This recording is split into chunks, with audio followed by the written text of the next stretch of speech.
الله أكبر الله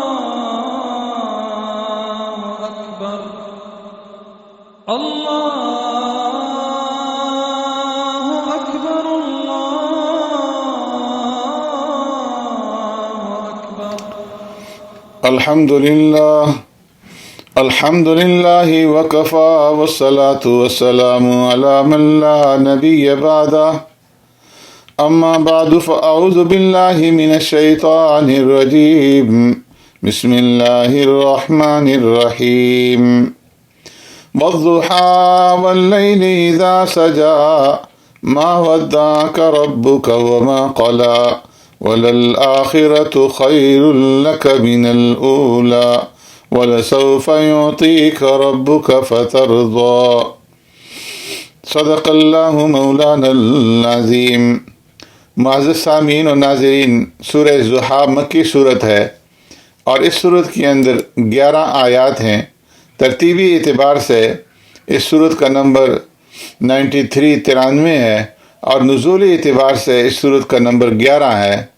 ضحیٰ دن کی روشنی کو کہتے ہیں اور اس صورت کی ابتدا میں والضحیٰ کے الفاظ ہیں، تو اسی سے اس صورت کا نام سورہ ضحیٰ جو ہے وہ لیا گیا ہے. یہ صورت سورہ ضحیٰ سورہ فجر کے بعد نازل ہوئی اور اس صورت کا موضوع بھی پیارے پیغمبر صلی اللہ علیہ وسلم کی ذات گرامی اور آپ صلی اللہ علیہ وسلم کی شخصیت ہے. اور اس صورت کے اندر رب العالمین نے 4 مضامین بیان فرمائے ہیں. پیارے پیغمبر صلی اللہ علیہ وسلم کو خطاب کرتے ہوئے اللہ نے قسم اٹھا کر کے فرمایا کہ اللہ تبارک و تعالیٰ نے نہ آپ کو چھوڑا ہے اور نہ ہی اللہ تبارک و تعالیٰ آپ سے ناراض ہوا ہے. اس صورت میں اللہ تبارک و تعالیٰ نے اپنے محبوب سے عشق کی انتہا فرما دی. ابو لہب کی بیوی ام جمیل نے ایک مرتبہ کہا تھا کہ محمد صلی اللہ علیہ وسلم کے خدا نے اس کو چھوڑ دیا ہے. اللہ تبارک و تعالیٰ نے یوں جواب دیا کہ قسم ہے والضحیٰ دن چڑھے کی اور رات کی جب کہ اس کا اندھیرا چھا جائے کہ میں خدا نے نہ تو تمہیں چھوڑا ہے اور نہ میں تم سے ناراض ہوں. پیارے پیغمبر صلی اللہ علیہ وسلم بیماری کی وجہ سے چند دن نماز تہجد کے لیے نہیں اٹھ سکے تھے، تو اس کے اوپر ابو لہب کی بیوی اور آپ کی چچی ام جمیل کہنے لگی کہ آپ کے رب نے آپ کا ساتھ چھوڑ دیا ہے.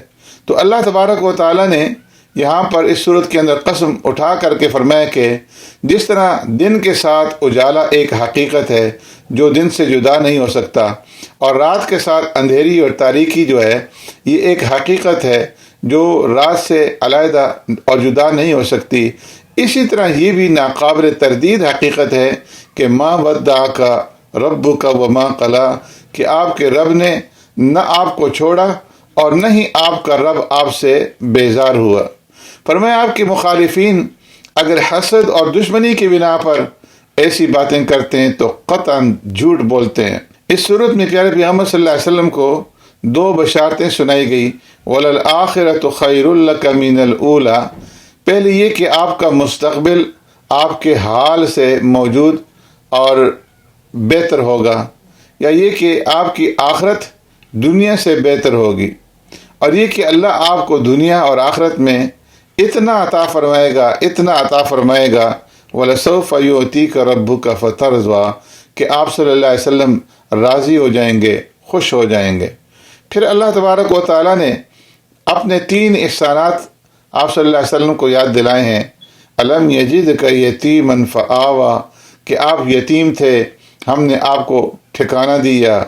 آپ دین سے بے خبر تھے، ہم نے آپ کو دین کا راستہ دکھایا. اور آپ تنگ دست تھے تو ہم نے آپ کو غنی اور مالدار کر دیا. ان 3 نعمتوں کے مقابلے میں پیارے پیغمبر صلی اللہ علیہ وسلم کو 3 وصیتوں کی صورت میں گویا شکر کی تلقین کی گئی کہ فَأَمَّا الْيَتِيمَ فَلَا تَقْهَرْ، کہ یتیم کے اوپر سختی نہ کیجیے. وَأَمَّا السَّائِلَ فَلَا تَنْهَرْ، سائل کو مت جھڑکیے. اور وَأَمَّا بِنِعْمَةِ رَبِّكَ فَحَدِّثْ، اور اپنے رب کی نعمتوں کا تذکرہ کیا کریں۔